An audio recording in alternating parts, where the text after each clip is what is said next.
Chapter 24. Since times are not hidden from the Almighty, why do those who know him see not his days? Some remove landmarks. They seize flocks violently and feed on them. They drive away the donkey of the fatherless. They take the widow's ox as a pledge. They push the needy off the road.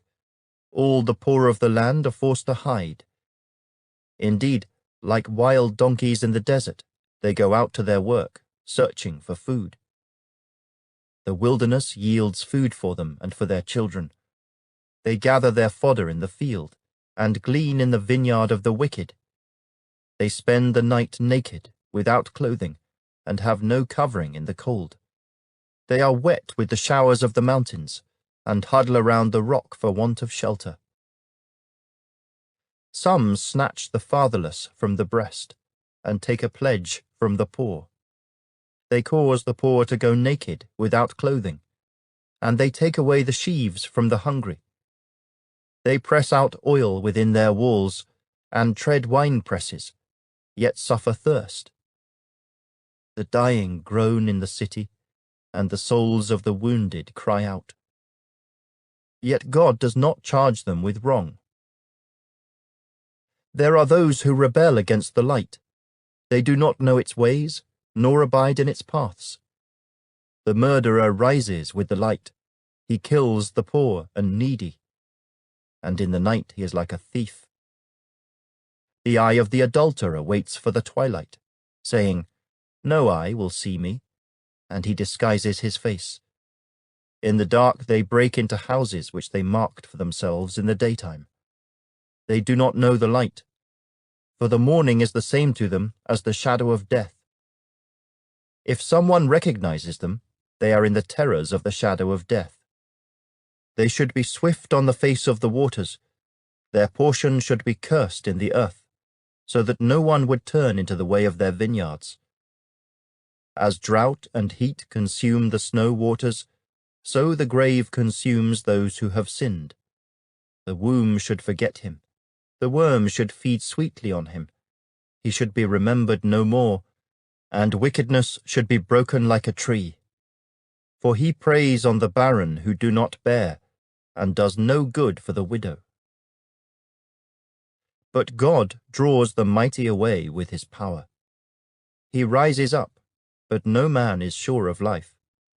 He gives them security, and they rely on it. Yet his eyes are on their ways. They are exalted for a little while, then they are gone. They are brought low. They are taken out of the way like all others. They dry out like the heads of grain. Now if it is not so, who will prove me a liar and make my speech worth nothing?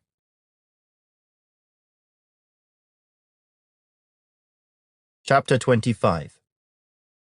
Then Bildad the Shuhite answered and said, "Dominion and fear belong to him. He makes peace in his high places. Is there any number to his armies? Upon whom does his light not rise? How then can man be righteous before God? Or how can he be pure who is born of a woman? If even the moon does not shine, and the stars are not pure in his sight, how much less man, who is a maggot, and a son of man, who is a worm." Chapter 26. But Job answered and said, "How have you helped him who is without power? How have you saved the arm that has no strength? How have you counseled one who has no wisdom? And how have you declared sound advice to many? To whom have you uttered words? And whose spirit came from you?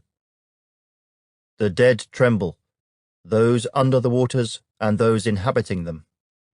Sheol is naked before him, and destruction has no covering. He stretches out the north over empty space. He hangs the earth on nothing. He binds up the water in his thick clouds, yet the clouds are not broken under it. He covers the face of his throne, and spreads his cloud over it. He drew a circular horizon on the face of the waters, at the boundary of light and darkness. The pillars of heaven tremble, and are astonished at his rebuke. He stirs up the sea with his power, and by his understanding he breaks up the storm. By his spirit he adorned the heavens. His hand pierced the fleeing serpent. Indeed, these are the mere edges of his ways, and how small a whisper we hear of him. But the thunder of his power, who can understand?